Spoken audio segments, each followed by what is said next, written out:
Hi everyone. We will be starting exactly at 11 o'clock. We're just waiting for some more participants to join the webinar. Meanwhile, welcome Safina, welcome Ashi.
Hello everyone.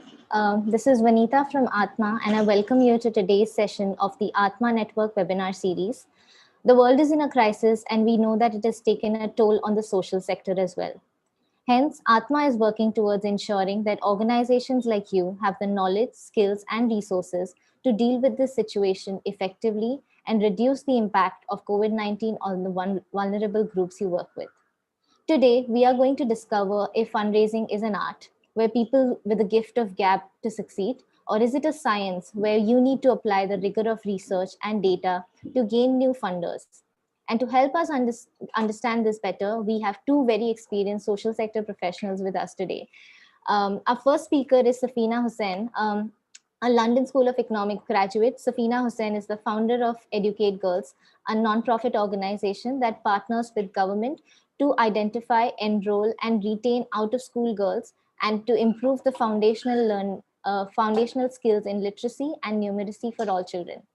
Under her leadership, Educate Girls was announced as an audacious project under the TED 2019 conference, where Safina shared the audacious plan of empowering over 1 million to enter 1 million girls to enter the classrooms by scaling Educate Girls model to 35,000 marginalized villages by 2024.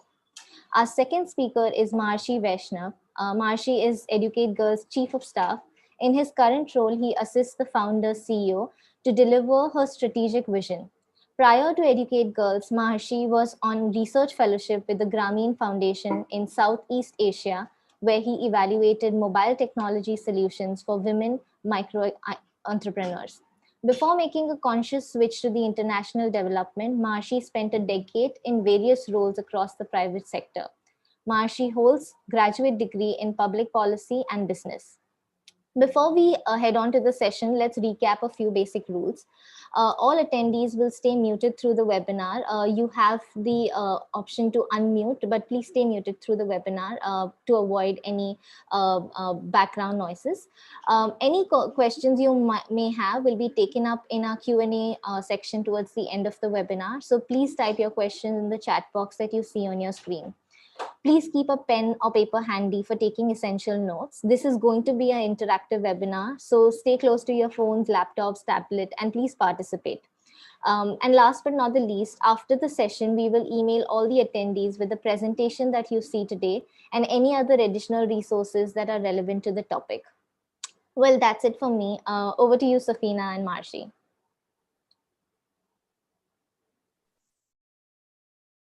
Hi, Vanita. Thank you so much. Welcome, everyone. And it's really nice for Atma to actually set this little workshop up. I wanted to give a little bit of a background before I hand things over to Maharshi to kick us off. With COVID and with the impact of COVID, we've all been kind of struggling. And there's a kind of a support community that Vandana Goyal set up. It's a WhatsApp group with over 130 odd NGOs, and we were all kind of discussing, like, what do we do about fundraising, because it's such a key need, and what happens during COVID. And that's where the genesis of this particular workshop sort of came up, and we said, why don't we do something where we just sort of peer-led, because we are also an NGO.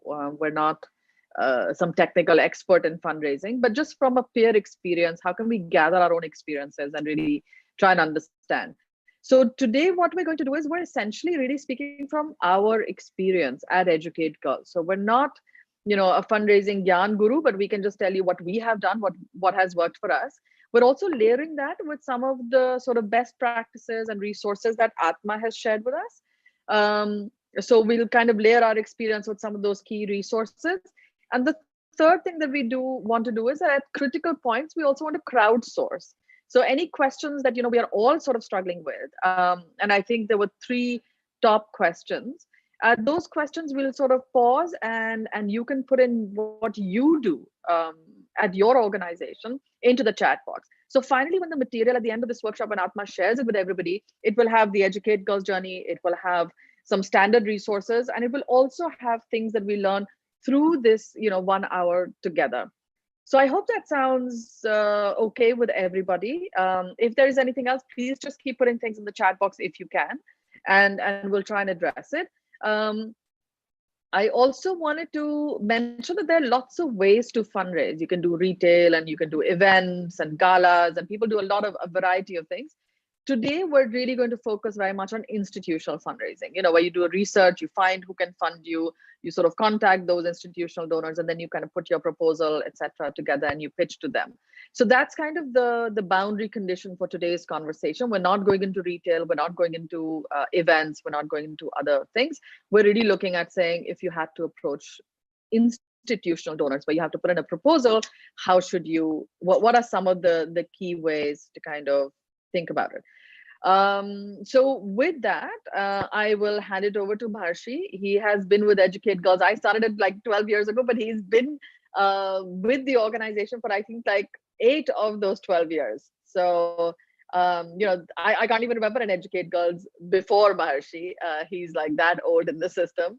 And if it wasn't, he came in from the corporate sector. He wasn't a trained fundraiser, but I have to say, one of the best people in terms of fundraising that I have ever come across. And he was instrumental in Educate Girls becoming the first audacious project from Asia, which is a big bet philanthropy.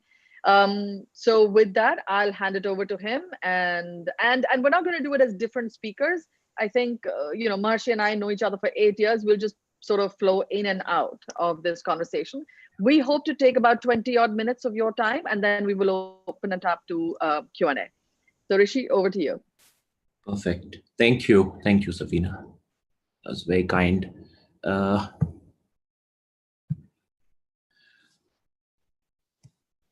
guys. So when Mary Ellen and Vanita and Safina and I started talking about this session, and as Safina mentioned, the genesis of it was the WhatsApp support group that we have created. When we started talking about this, we realized that, I mean, what is fundraising? I mean, is it you just go and pitch to funders and wow them with your spiel, or is it about rigorous data-driven research? You spend months on end trying to figure out the perfect funder for you, and then you have a very, very dedicated path to fruition. You convert that funder, etc. And we realized that it's actually perhaps a combination, or perhaps it's nothing. We really don't know what's going to click, but there is a certain pathway that each one of us could apply to each of our organization, each of our mission, with each of our funder, and this pathway could lead us to getting funded. Now, as Safina mentioned, what we are going to describe is our experience, and by no means we can claim that we are experts at fundraising, but we have somewhere cracked the code of managing funding from institutional sources. And as our journey will describe to you, we've been fairly successful at it, So what's the agenda for today? I'll tell you a little bit about us, about Educate Girls, about funder research. I mean, what is it that could go into funder research? And that's where we'll probably invite you to share your experience as well. How do I get in front of the funder? Again, what are the levers that one could apply to get face time with the funder, etc.? What to pitch? What are the key ingredients of a winning proposal? And what has worked for us and what hasn't? So, what's been our fundraising journey? Perhaps there are some lessons here as well. And if we could go back in time, then could we perhaps do things a little differently? We'll tell you more about it. So why do we exist as an organization? It's 2020, right? Right to Education Act has done pretty well for elementary education. Why are we still here as an organization? Because we still have 200 million women who are illiterate. The female literacy rate is at 64%, vis-a-vis the male literacy rate of 85%. Most importantly, there are over 4 million girls who are out of school. Again, in 2020, we have 4 million plus girls who are out of school, eligible despite having a school in their village and out of school. In the geographies where we operate in, 67% of girls are child brides. And again, this is a national figure, but of all people who are trafficked in India, 76% of them are girls and women. So, there's a genuine need for girls and women to get educated. So therefore, we exist as an organization. Our model, and this is a very quick snapshot of our model, it's a comprehensive, codified, scalable, and replicable model. Whenever we enter a village, we don't phase out, we don't exit before we meet certain milestones. It could take 6 years, it could take 8 years, it could take a decade. We go door to door to identify each and every girl who's out of school. We get her into school. We work very closely with the community on mindset and behavior change, get the community to become custodians of girls' education, or as of that matter, all matters education related in their village. And then we obviously provide in-school and out-of-school support via our supplementary curriculum, as well as our life skills for the older girls. This is a sort of growth journey. In the last 12 years, we have grown from a 50 villages pilot to over 18,000 villages across 3 states. So we started off in Bali in Rajasthan in 2007. Safina started the organization back then. And since then, we have grown across Rajasthan, MP, and now Uttar Pradesh. So 18,000 villages across 3 states. So that's a CAGR of about 64% year on year. So technically we have doubled almost every 18 months. our budget for this year, which is the 2021 financial year, is about 115 crores. So, when we started, again, when Safina started in 2007, our budget was about 15 lakhs. So 15 lakhs to about 115 crores, again, a CAGR of about 74%. We have fundraised, historically, we have fundraised at less than 1% of our annual budget. Our board is very hawkish that we shouldn't necessarily be very, very callous and ambitious or spending too much on fundraising. We have a small team of 5 members that do all the fundraising. Historically, we have had just about 30 funders who have funded us since inception. With Audacious project, perhaps that number has gone up marginally, but that's largely because it's a consortium, it's collaborative philanthropy. But otherwise, still last year, we had less than 30 funders who have funded us for the last 12 years. Over 95% of our funding is multi-year. Safina, would you come in?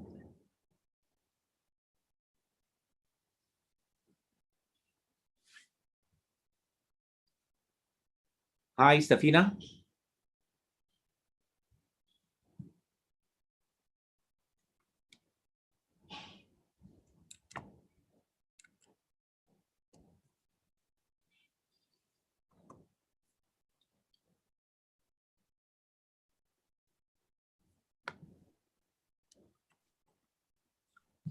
Hi.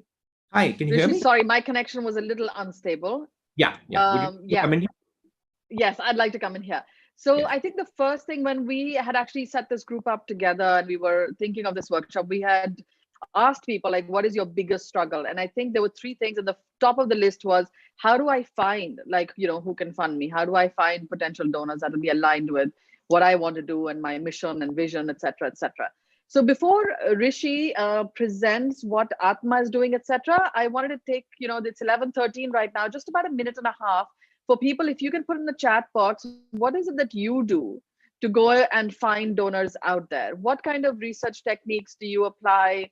Any directories that you particularly look at, anything which is, and don't worry if you've already seen that answer on the chat box. I think it is still valuable to put your perspective in, because it also gives us a sense of what are the most popular strategies that people are kind of deploying. So I'll pause here. We'll just take a minute to give people time to add how is it that they research for donors and funders themselves for their organizations. Somebody said mostly LinkedIn. And I think it'd be great to hear a little bit more on how, if you can put it in the chat box, what exactly are you doing in terms of LinkedIn?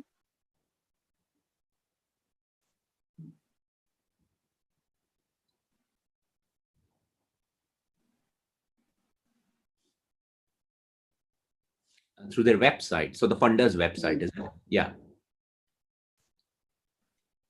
FB permalink feature of people visiting us on social media if they have visited. Okay.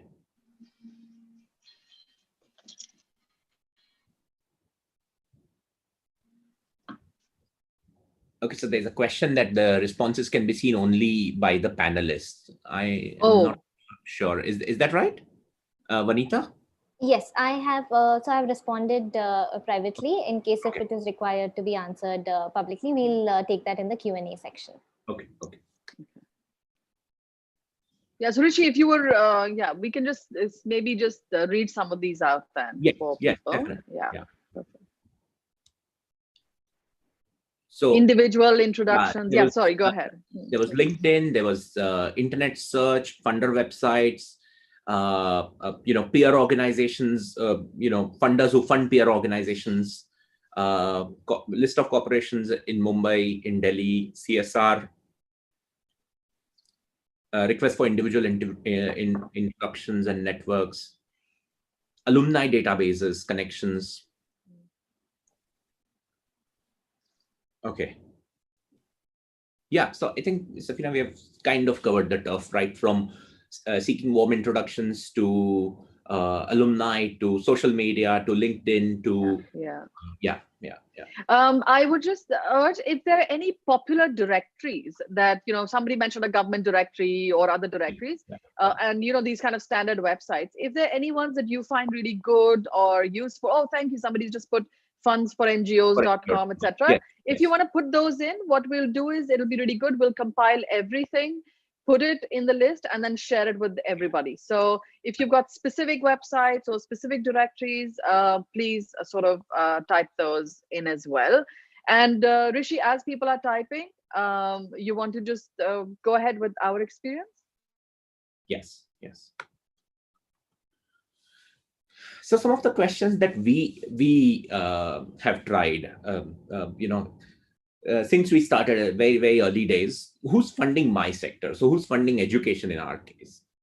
But let's say if you're an agriculture organization, livelihood, health. So you could perhaps focus on who's funding my sector, who's funding my geography. For us, while our headquarters is in Mumbai, our field operations are very, very remote, right? In villages of Rajasthan, in MP and Uttar Pradesh. So who's funding our program districts and our program states? Who's funding the target constituency, the target beneficiary? Girls, school-going adolescent girls. Who's funding them? Who's funding my peers in the same sector? So for us, again, it's a slightly wider net. So who's funding elementary education? Who's funding gender? Who's funding girls and women empowerment? We could cast a fairly wider net here. What's the funding allocation? Now, it's great to approach a funder. So let's say when the budget is about 1 crore, it's great to approach a funder who will, let's say, fund 10 lakh rupees. But at a budget of 115 crores, would you still approach a funder who's 10 lakhs? What's the kind of due diligence and administrative burden that comes with the funding? So it needs to be sort of assessed vis-a-vis the funding size, funding tranche, whether the funding is programmatic or unrestricted core organizational development. Historically, we have preferred unrestricted or core funding because it gives us a lot of leeway to experiment, to build our systems and processes, to hire senior management, etc. When it's core programmatic and geography focused, then you don't necessarily get much at the head office level for new initiatives, investments, technology, etc. Whether the funding is multi-year or single year, again, our preference has historically been to focus on multi-year. If it's CSR funders, then basically there are three kinds, right? There is the public limited company, there is the public unlisted company, and the publicly listed company. So annual reports, company websites, CSR reports, press releases. Somebody mentioned CSR box in the chat, csr.gov.in. Again, other companies which are not mandated to publish annual reports or CSR reports, again, websites, policy, CSR policy, press releases, the portals that we mentioned. Keep an eye out on RFPs on NGO Box, on Samhita, Good CSR, BSc Saman, CAF India, etc. And there are a few keywords that we type in. I mean, there's the CSR business responsibilities, citizenship, sustainability, community, girls' education, gender. So just type in the key buzzwords, and it gives you the response. For foundations and HNIs, again, we've been fairly successful internationally. On the domestic front, we have only 2 foundations who support us. But again, the process is pretty much the same, whether it's international or domestic.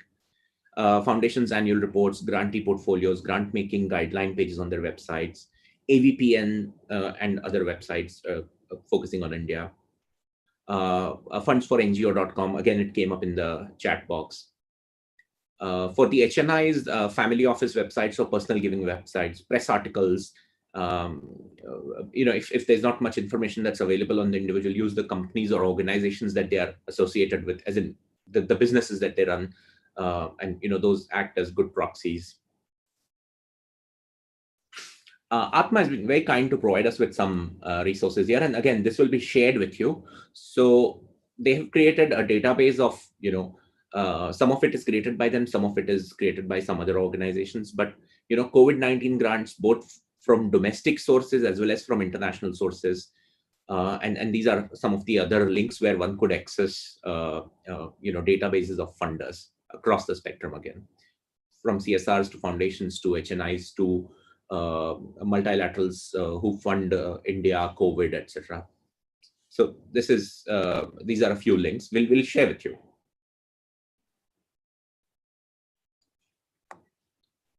Safina? Yeah, hi. I think, and thanks, Rishi. And I think we've got so much on the chat as well. So this can get fleshed out even more, and then you can kind of really try and figure out, what tool works best for you. The second question, really, that struggle that people said is, okay, fine, I can do all of this paper research, but how do I get in front of a funder?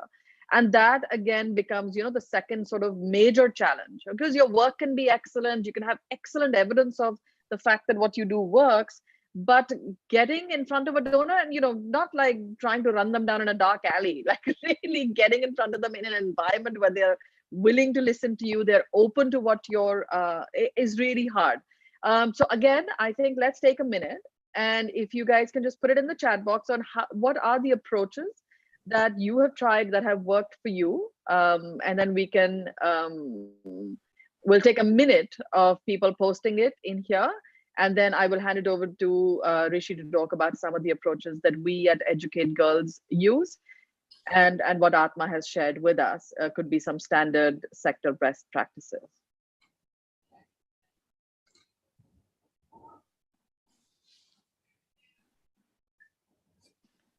So we've already got introductions to advisory board, board members, peer organizations, existing funder connections, alums, potential nodes within the network who can make introductions. Is perfect, brilliant.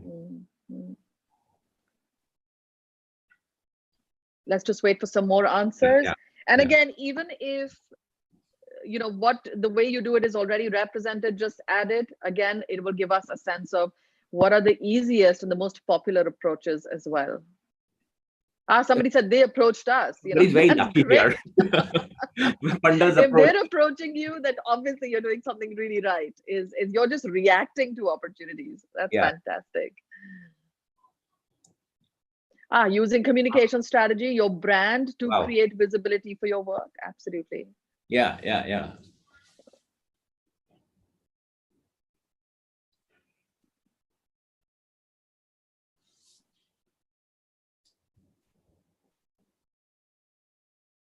You guys will take another few seconds. If you want to also please type in, what are your approaches to get in front of a funder?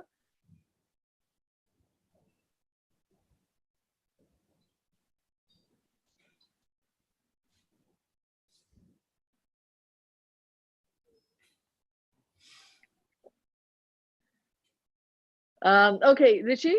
Yeah. Oh, email a proposal. Somebody said that. And partner stakeholders creating a word of mouth. That's excellent too. So really leaning into your broader stakeholders. Anybody uses events, like small, like little events to kind of get introductions, conferences, online proposals, RFPs, social media.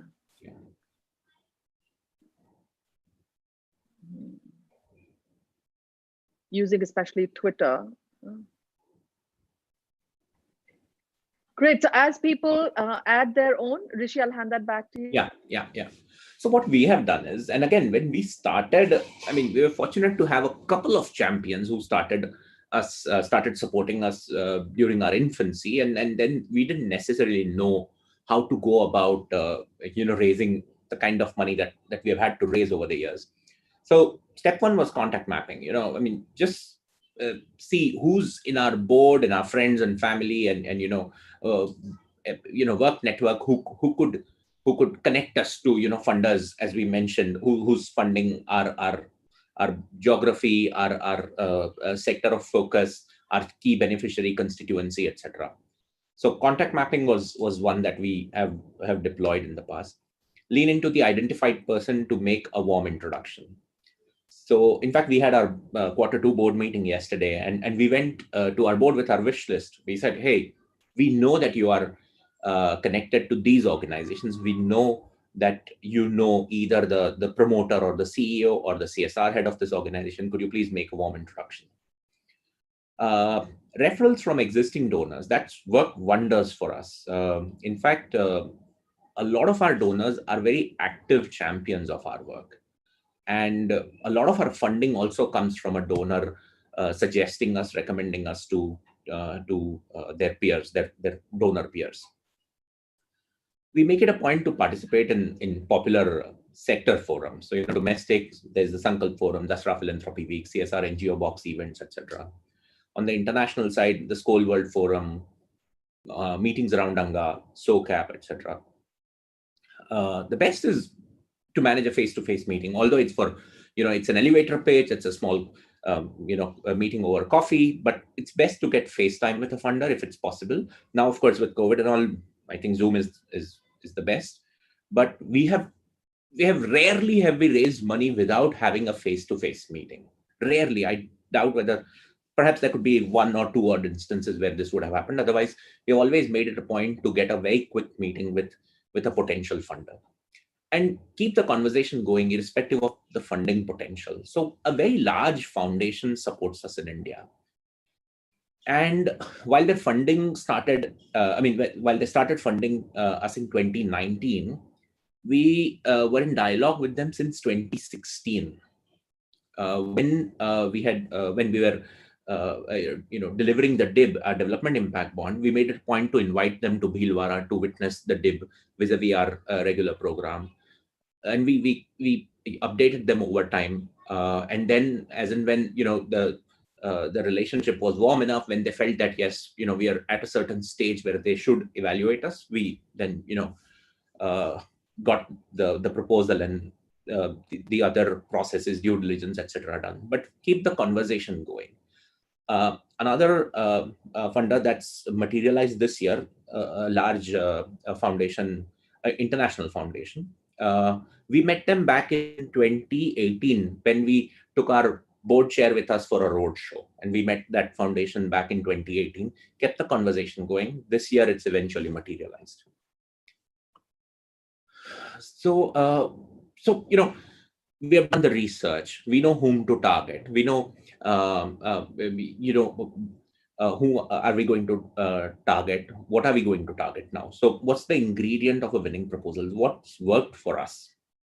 So we try to address a few questions in each and every proposal, whether it's a small concept note that we send out, whether it's a detailed proposal, whether it's an RFP process, whether it's a pitch presentation. And I'm very certain this is not new to you, but this is what has worked for us. So what's the problem we are trying to address? What are we doing about it? What are our core strengths? What does the end state look like? And therefore, what's the core idea for the winning proposal? So for example, in our case, there are 4 million girls who are out of school. And how does an out of school girl align with a broader global agenda? So we have tried, tackling this by aligning it with either the SDGs or the new national education policy. So, 9 out of 17 sustainable development goals get positively impacted by girls' education. So, girls' education is rated higher than solar panels and electric cars in steps or efforts to reverse the impact of climate change. So, we try and bring the relatability, the alignment to a popular global or a national agenda. What are we doing about it? So as an organization, what do we do about the 4 million girls who are out of school? So in our case, currently, our proposal basically talks about massively scaling our evidence-based model from 14,000 villages where we were last year to 35,000 villages in 4 states, Rajasthan, MP, UP, Bihar by 2024. So that's a 2.5x scale is what we are targeting in 5 years. Hire and train over 25,000 village-based volunteers and over 3,000 full-time staff, which is a 2x growth. So, you demonstrate steps as well as add a kind of a business matrix to it. Now, getting granular at the village level, what is it that we do? How do we bring each and every girl back into school? So there's a sense like door-to-door survey, there is rigorous community mobilization, there is parents counseling. Off late, in the last 2 years, now that we have penetrated interior MP and UP, we have realized that we need to connect them to, Aadhaar. We need to connect them to social safety schemes. in order to facilitate enrollment into the classroom. So once that is done, provide remedial supplementary support in the classroom, life skills training, etc. So again, break it down further into granular micro tasks to demonstrate how each and every girl can be brought back into school, can be kept into school, and can be ensured that there's adequate learning and overall development. What are our core strengths? So we have an evidence-based approach. We have been evaluated externally, and there's adequate research that we have done along with independent partners to demonstrate it. We have massive economies of scale. One of the relatively frugal, cheaper programs for mainstreaming girls' enrollment and learning.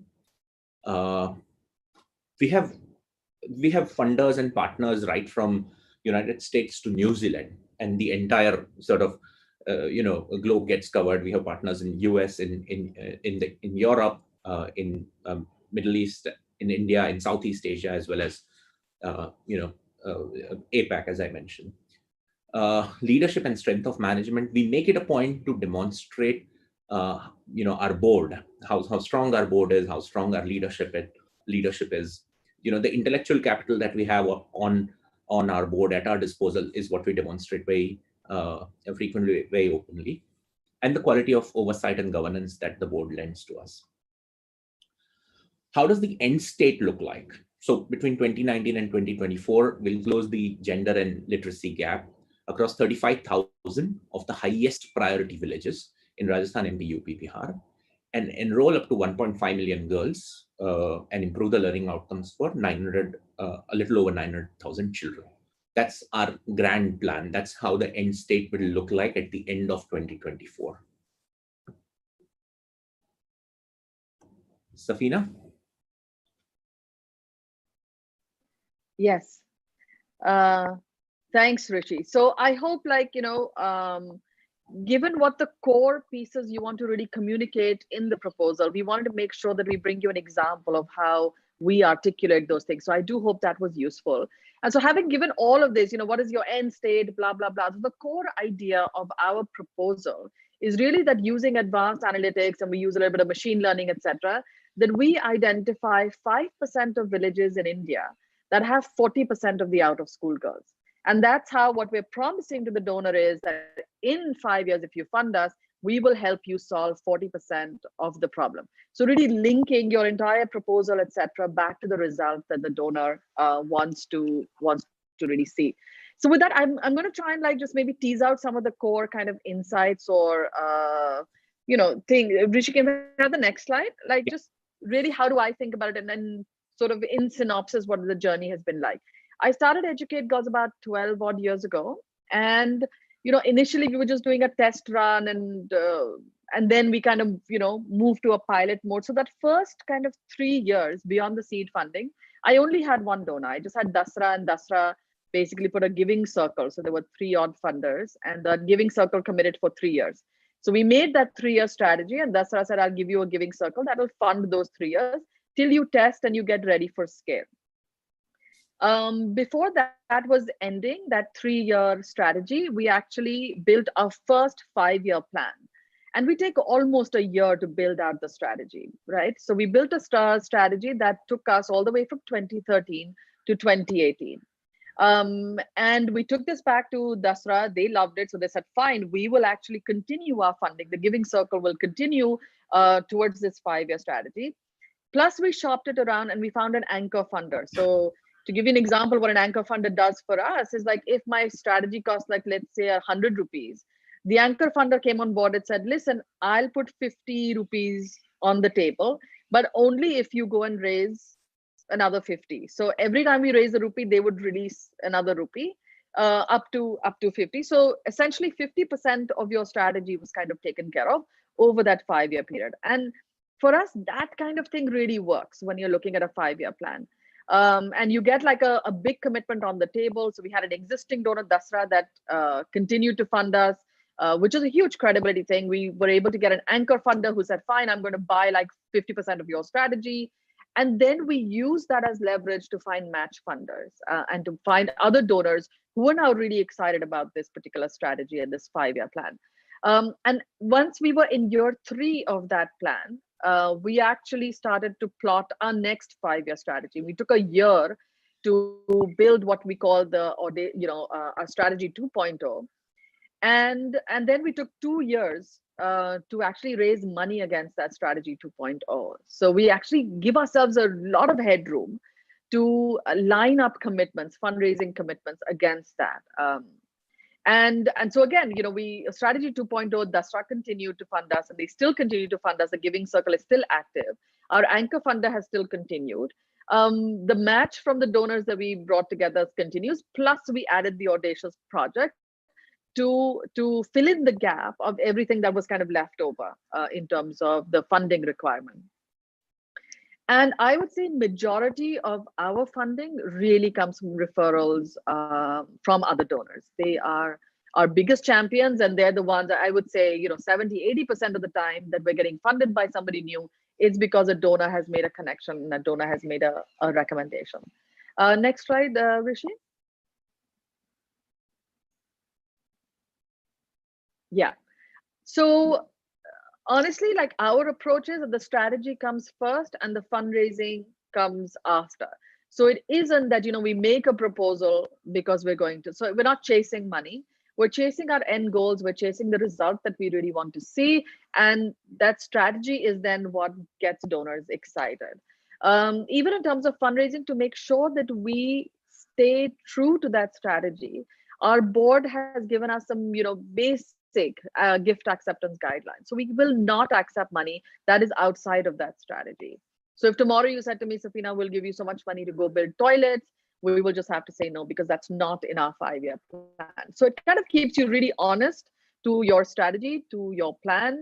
So therefore, there's no mission creep, mission drift. It also means that you as an organization kind of stay strategic. But the upside of that is, and I know it's a difficult path, it's not an easy path, but what it means is that you raise multi-year money. And as you've seen in our, our first 3-year plan, then our 5-year plan, then our next 5-year plan, is majority of the donors who fund us for up to between 3 to 5 years or longer. We have some donors like Dasra that have been funding us, almost since we started. We have other donors that are now hitting the 8 or 10-year mark of being with us. And that also builds trust, and over time helps you raise a larger pool of unrestricted or flexible funding because you have a deeper relationship. And plus makes the your fundraising very, very, very cost effective because you have multi-year money. So you're not investing and sinking a lot of money into fundraising. And I think we spend I think less than 2% or something of our budget on actual fundraising. Next slide, please.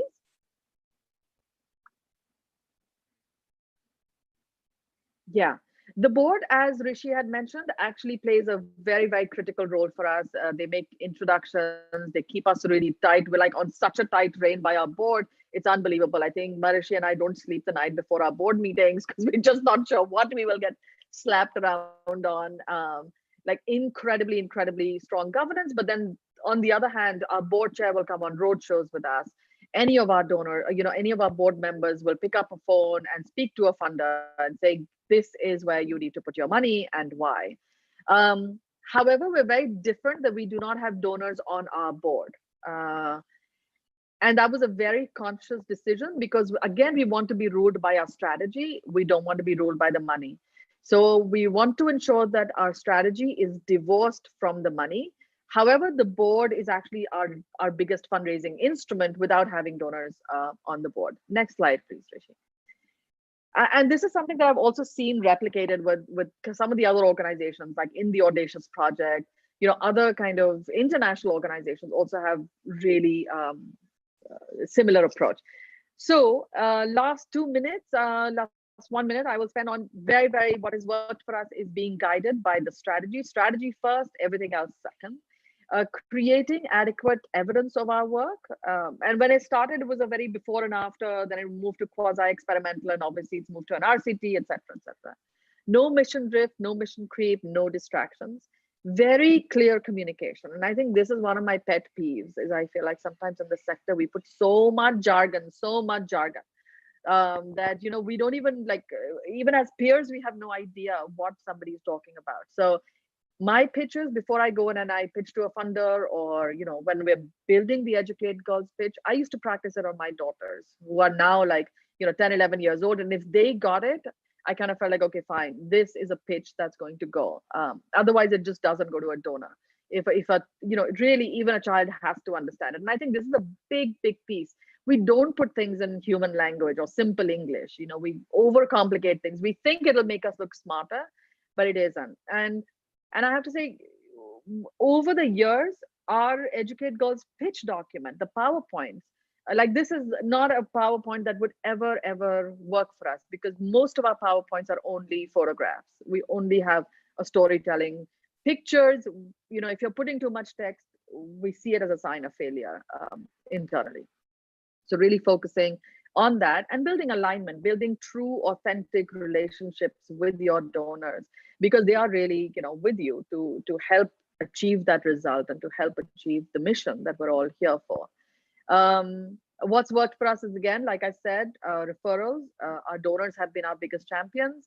Very cost effective, minimal, money that we plug into fundraising, multi-year commitments. But what hasn't worked for us, and I have to say, we're complete idiots if you ask us to do a fundraising event or a gala. We have no sense of how to do any other kind of fundraising. And I'd say, and that's not good for an organization our size, where there's a complete lack of diversity of, fundraising. We barely have 30, 35 donors, basically under 40 donors that are funding our entire budget, which is over 100 crores. So definitely high dependence on certain types of donors, lack of diversity. And it also means that sometimes you have to walk away from money. So sometimes we have donors, who are willing to give us money, but if it doesn't fit our strategy, we know that there's no way that our board or our senior leadership will let us even accept that money. So sometimes you kind of lose out on relationships because of that. So I'll leave that here. Back to you, Rishi.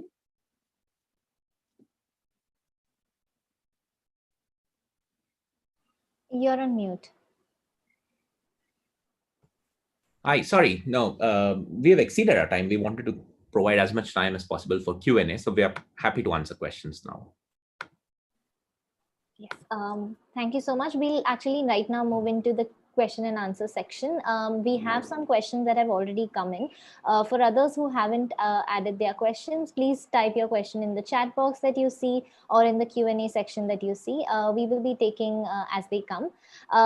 Meanwhile, people are doing that. We have some important questions that have come in while you were speaking. Some have already been answered, so you can choose what parts of it you want to answer. But the first question that comes from Anisha, rather a thought, is she's always wondered how these CSR summits have worked. What are your thoughts on this?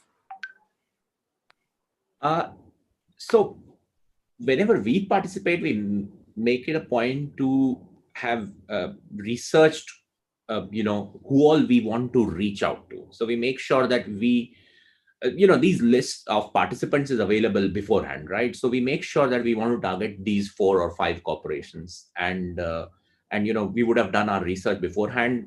If possible, either send them a meeting invite, requesting them for a cup of coffee at the venue, outside venue, etc.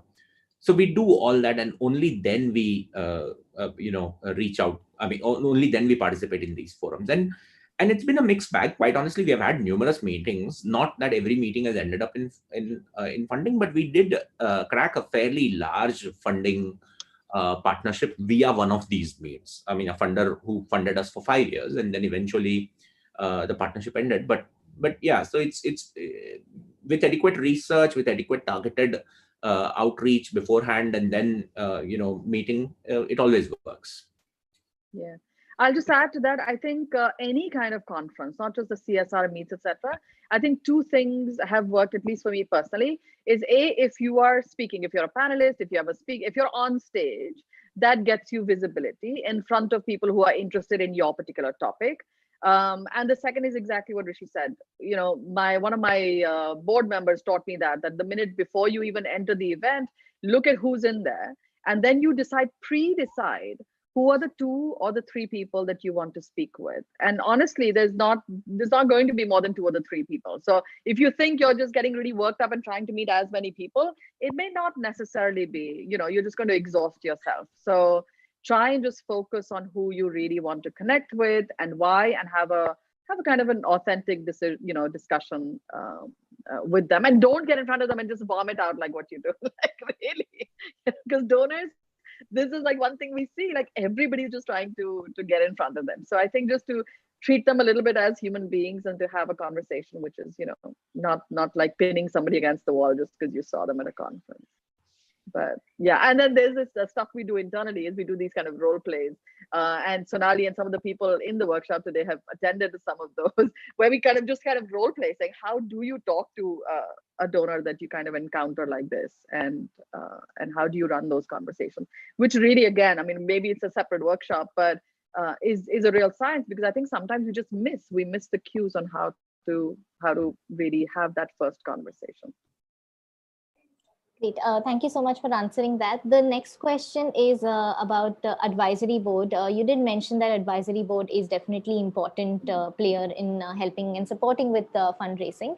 The second part of it, and just taking a step down from here, is who should people actually include in their advisory board, and how do you approach your board to advisory council rather to support you with fundraising? What would be some of the steps they would take? Yeah, I think advisory boards, who should be on it, is really depending on your organization, right? For example, if I do a lot of work with governments, and I may want some government people to kind of be advisors on. If I'm running an ed tech thing, I might want some tech people. So I think just really figure out what are your needs. And again, they come a lot out of the strategy, right? If I'm going to be doing AI and machine learning in 5 years to help solve my problem, then this is the time I would have that kind of expertise on my advisory council. So again, we're very led by the strategy, and the strategy will throw up some of the needs you do. And so you will bring people onto your advisory council based on your need. And really, I think once you know who you want to get in front of, your advisory council is where they can make warm introductions. Your advisory council can come in and help you support in the due diligence process.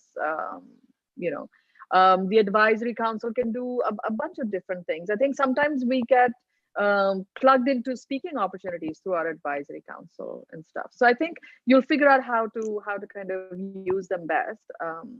But even if we have somebody on our advisory council that does data and tech, they'll think of forums to plug us into where A, we could raise money for our tech initiatives, or B, we could get visibility or something around that. So I think that's how you would.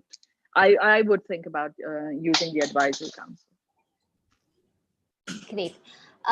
So you did mention that all your presentations are generally mostly pictures, and one of the participants have asked, would you suggest we make the communications easy and simple, even if the approach is very niche and technical?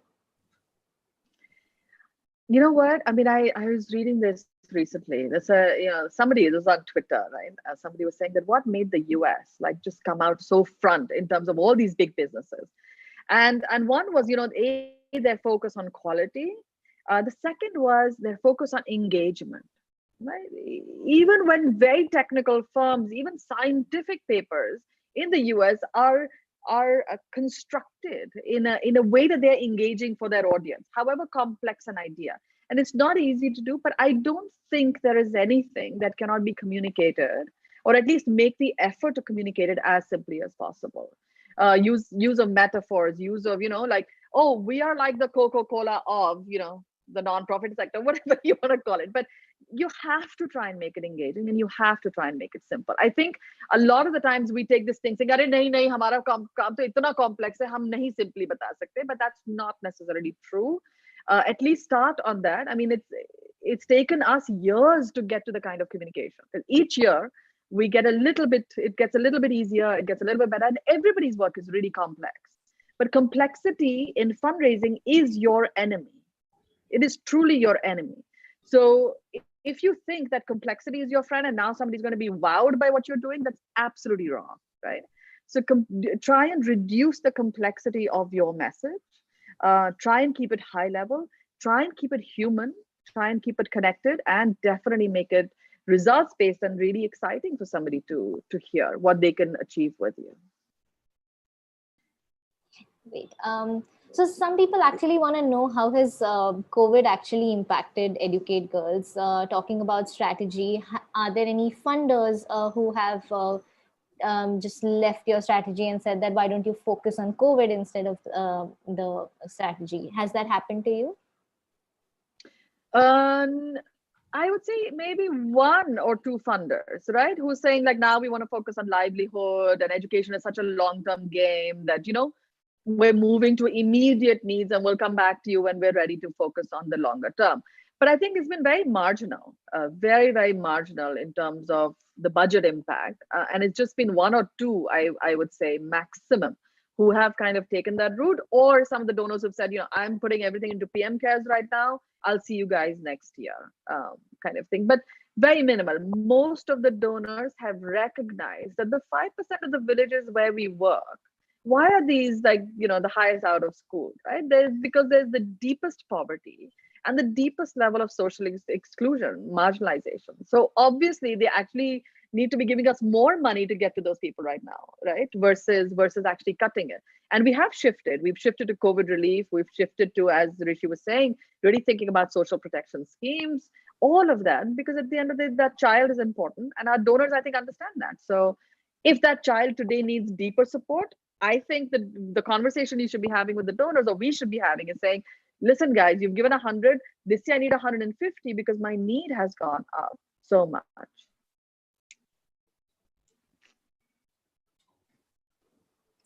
Sure.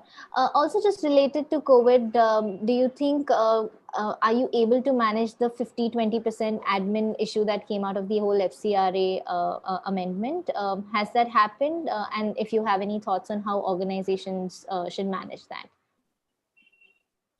I think it's really hard to answer that question right now because we don't really know the exact definition. We don't really know the exact what the rules are going to be.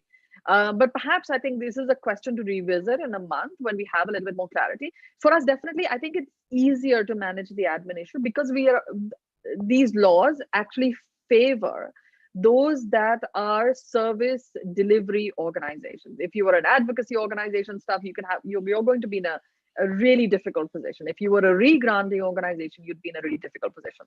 But Educate Girls is structured as a service delivery, boots on the ground organization. So for us, I think, and again, we will have to see what the exact definitions are. But currently, I think we're fine. Okay. So Parul in our participants is asking, we do not have any fundraising officer, or we don't have any people on our board who can support us in fundraising. So it is very hard to spend so much time in fundraising. How can they make it more effective and efficient? Rishi, you want to take this? Because you didn't have any fundraising background, and you barely had a team like the last couple of years. Yeah. So again, depending on the size of the organization, I'm not sure what your annual budget is. I would urge you to get a fundraiser to begin with, because assuming you are the founder or the one of the founders, I think your time is better spent in fine-tuning the model, fine-tuning the delivery, codifying it, getting the systems and processes up and running, getting the key functional leads, etc. in place. I would rather that your time goes in it. Fundraising, especially very early on, is time consuming. It's tedious. It does take a toll. So I would suggest at least start off with one fundraiser, somebody who's very good at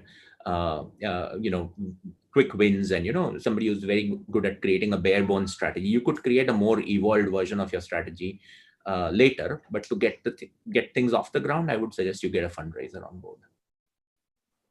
Just a follow up on that question, actually, a lot of organizations, as we saw in the survey that we took during the registration, majority of the organizations who are in the participants have their founders as fundraisers. And generally most people want to step out of that role and get another fundraiser. In this scenario, we also have Chitra and our participants asking, how is your team composed? And in a fundraising team, how many of the team members actually pitch? How many of them actually write proposals?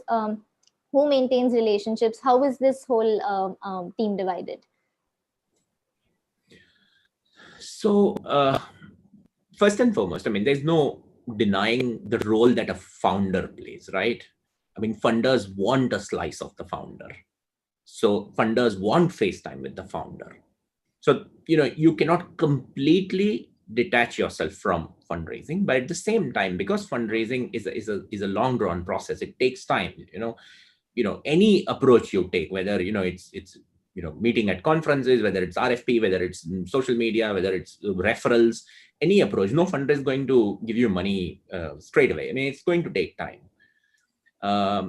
So let the fundraising team manage all the initial bits right up to the point where you're going to be in front of the decision maker at the funders, and that's where the founder could perhaps step in. And then annually, as a part, I mean, we have a ritual at Educate Girls. Almost all of our funders have at least one session every year with Safina. It's on Zoom, whether it's in person, whether we, for some of our large funders, we do field trips together. For our legacy funders, we do field trips together. So, there is quality time rather than quantity. So let the steps, or the stewardship part of it, let the due diligence and, relationship and all get managed by the fundraising team. But then at the same time, there is a slice of the founder that the funder gets through the year. For us, when I got on board, and again, no prior background in fundraising, was doing something else, wanted to transition. I don't know, Safina probably had a moment of epiphany back then and, hired me. Yeah, so for the first 15 months, there was no team. I was the one who was learning it as well as doing it at the same time. And that's when we started gaining traction with our efforts. That's when we said, okay, fine, now we need to build a team. And now I don't do fundraising, but when I used to do, we had built a team, and now that team kind of continues. So we have one development director at the top, again, a veteran. I mean, he's also transitioned from the private sector, but he was doing very aggressive business development in his previous avatar in the private sector, private equity sales, and fairly high profile stuff. So there's a development director at the top. Then we have two managers who are kind of portfolio managers, so to speak. So one focuses largely on our legacy funders and impact investors, venture capitalists, etc. And there's the other manager who focuses on the more newer stuff, which is CSRs, HNIs, etc. And then each of them have one associates under them, fresh graduates, great with communication, writing, numbers, Excel, etc. So it's a 5-member team that manage it. What we created back then in 2016-17 continues, and we haven't felt the need to change it. Perhaps now with our growing budget and with COVID hitting on all funders, we do feel that we may need to add a few skills to our fundraising team. I hope that answered the question. We've come to the end of the webinar, and we still see that there are a lot of questions that are flowing into the chat box, which really, we appreciate that. We will be sending out a feedback form at the end of after the webinar. Please do enter any questions that have been unanswered. Some people did ask about social stock exchange. We had a webinar 2 months back on that. It's on our YouTube channel. We'll be sharing the link to that as well, in case if you want to find more about that. But just to wrap this up, I would really like to thank Safina and Marshi for coming together and doing this for us. It's definitely very insightful and has answered a lot of questions that we've always had in our mind. And fundraising always is so important to so many organizations. But I think the biggest learning that I take today is just keeping your strategy to the core and ensuring that you're doing the work that you're doing and treating your donors as individuals and as people. I think that's definitely something that I would be taking back, just building those authentic relationships. Just on that note, I am also going to be sharing a quick feedback poll for everybody. Just tell us how you found this webinar. It's on your screens right now. And as I mentioned, all the information, all the PPT resources that were shared today, including the your responses in the chat, all the suggestions that have come in, all will be compiled and sent to everybody who is attending this webinar today. And on that note, thank you so much, Safina. Thank you, Maharshi, for joining us. Do you have any thoughts for closing? Yeah, I just wanted to say that, please do give us the feedback. And second is that, I mean, this came about because we have this peer group, WhatsApp group. And I think somebody had mentioned saying, can we join the group? We do at Educate Girls set up WhatsApp groups also for, like, let's say our finance teams or, communication or, and so if you're interested in doing that, I don't know, Vanitha, can you, share an email address or something where people, if you are interested in joining a peer group, and as soon as we're putting something together, we will reach out to you. And we can do it for fundraising, for like sort of communication, brand, any kind of monitoring, evaluation, whatever it is. But if Anita, you can share a way in which people who may be interested in joining peer groups, if they can get back to you, we'd be happy to take that. Absolutely. I'll definitely get in touch with you and take all the resources that we need to share with all the participants. And please do respond to that, and please do send out any questions that have been unanswered. We'd be happy to answer that. On that note, this is Vanitha signing off today. I'll see you in the next webinar. Have a good day. Thank you so much. Thank you.